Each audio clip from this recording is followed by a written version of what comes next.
Martin was exhausted long before the crowds died down. Black Friday had turned the store into a battlefield. Customers ripping open boxes, screaming at employees, shoving past each other as if their lives depended on a discount. By 2:17 a.m., the doors were locked, the last customers were escorted out, and the air felt heavy with the residue of chaos. The manager told Martin to sweep the aisles one last time before he clocked out. Aisle 14 was always the worst lit part of the store. Even with brand new bulbs, the lights there flickered unpredictably, buzzing like angry insects. Martin usually avoided it after hours. Tonight, though, he had no choice. As he turned the corner, he froze. A woman stood at the far end of the aisle. She faced the shelves unmoving. Her hair was long, black, tangled, dripping with something. Water? No, it looked thicker, darker.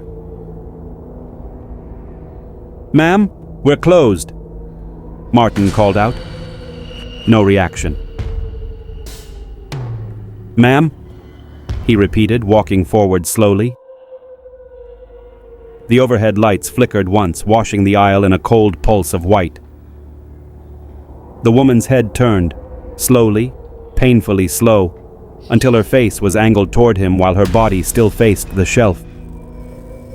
Her neck bent at an unnatural angle as though the bones inside had softened. Her eyes were deep shadows in her skull. Her voice was a scraped whisper. "Where is the exit?" Martin's throat tightened. "We already closed. You need to..." The lights went out. For 1 second, the aisle was swallowed by black. When they flickered back on, the woman was right in front of him, less than a foot away. He stumbled backward, nearly falling. Her face was inches from his, pale skin stretched tight, lips cracked and dry. Her breath smelled like cold dirt. She whispered again, voice trembling. "Show me the exit." Hands, thin, ice cold, clamped around his wrists. Her grip was impossibly strong. She leaned close to his ear. "I've been looking for a long time." The lights died again. This time they stayed off. The entire store plunged into darkness. Martin screamed, kicking, struggling, but the hands didn't release him.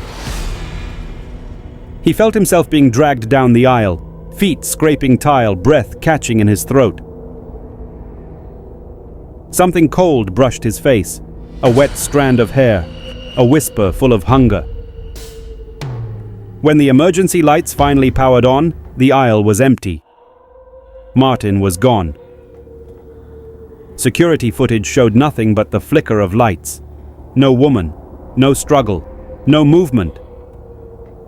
Except for the empty shopping basket on the floor slowly sliding across the aisle on its own, as if pushed by someone invisible.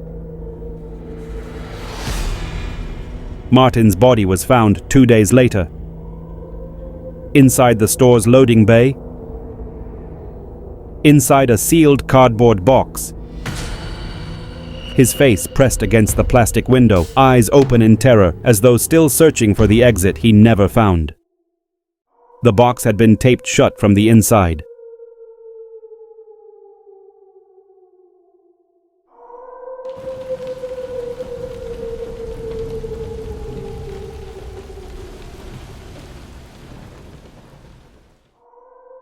The old storage room was never meant to be opened again.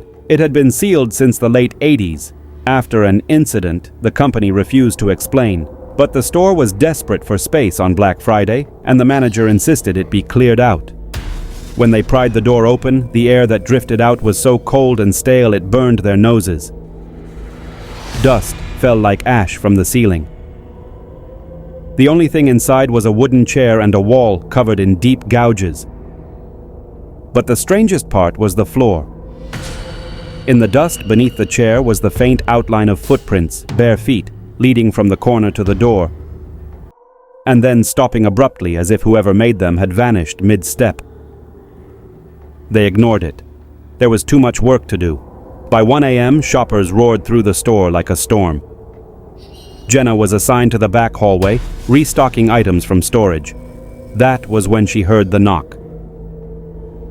Toc, toc, toc. She froze, the boxes nearly slipping from her hands. The knock came again, rhythmic, impatient. She approached the storage room door cautiously. "Hello? Is someone inside?" No answer. She pressed her ear to the door. Silence. Then, a low whisper right against the wood. "I'm still in here." She jumped back. Her heart hammered as she ran to find the manager.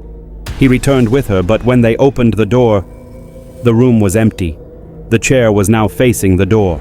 The scratch marks on the walls had grown longer, fresh, as if someone had been clawing at the stone minutes earlier. They locked the room. Hours later, around 4 a.m., the store went silent. The managers were finishing their paperwork when the security alarm went off in the back hallway. They hurried over, hearing a frantic banging inside the storage room. The manager shouted, "Who's in there?" The banging stopped. He hesitated, then unlocked the door. Inside, Jenna was sitting on the wooden chair, her hands folded on her lap, her eyes wide, her face pale and frozen with terror. Her mouth was stretched open in a silent scream. There were fresh scratches all over the walls, and on her arms, and behind the chair, bare footprints led toward the door, but Jenna hadn't moved. The CCTV footage showed Jenna walking into the hallway, then freezing, then being dragged backward by something unseen, straight into the storage room. The door slammed shut behind her. The manager sealed the room permanently. But every Black Friday since, employees hear knocking from inside. Always 3 knocks. Toc, toc, toc. And if you press your ear to the door, some say you can hear Jenna whispering, "Don't open it. Don't let him out."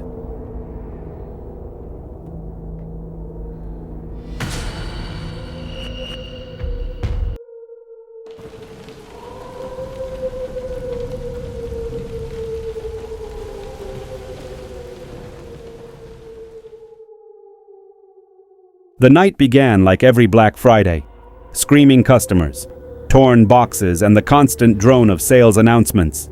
But this year, the store's crown jewel was a 60-inch Ultra HD TV. People camped outside for hours just to get a chance at it. When the doors opened at midnight, the crowd surged in. A fight broke out almost immediately. Employees shouted, shoppers pushed, and in the chaos, an elderly man was knocked to the floor. Security tried to reach him, but by the time they fought through the crowd, he wasn't moving. The paramedics took him away, but no one said whether he made it. 20 minutes later, the TV display began to move. The boxes shifted, then slid across the floor on their own, one by one, like something was pulling them. The remaining workers stared in disbelief. "That's impossible," someone whispered. The last box, the 60-inch TV, picked up speed and glided across the tile floor toward the exact spot where the old man had fallen. Then the screen lit up. It wasn't plugged in. Static filled the air, but beneath it was a whispering sound. Voices layered on top of each other, crying, begging, screaming. Then the static shifted. A silhouette appeared on the screen. Tall, thin, still. Slowly, the figure leaned forward until the shape of a face pressed against the inside of the glass. The eyes were wide, bloodshot. The mouth moved silently, forming words no one could hear. Then the face vanished. The TV shut off. The employees locked the TV in the back. But around 4:30 a.m., the power cut out in half the store. The emergency lights flickered once, twice, then failed. Darkness. When the lights returned, one of the employees, Devon, was gone. They found him in the loading bay, lying directly in front of the 60-inch TV, which was somehow plugged in again. The screen flickered with static. Devon's face was distorted in terror, eyes bloodshot, mouth frozen open. His fingerprints were smudged all over the TV screen, as if he had been trying to push something away. The CCTV footage showed him walking down the hallway alone, then freezing, then being lifted off the ground by something invisible and pulled into the darkness. Employees swear that every Black Friday since, that same TV turns itself on somewhere in the store, always static, always screaming buried beneath it. And if you watch long enough, employees say you can see Devin's face in the static, still screaming, still trapped,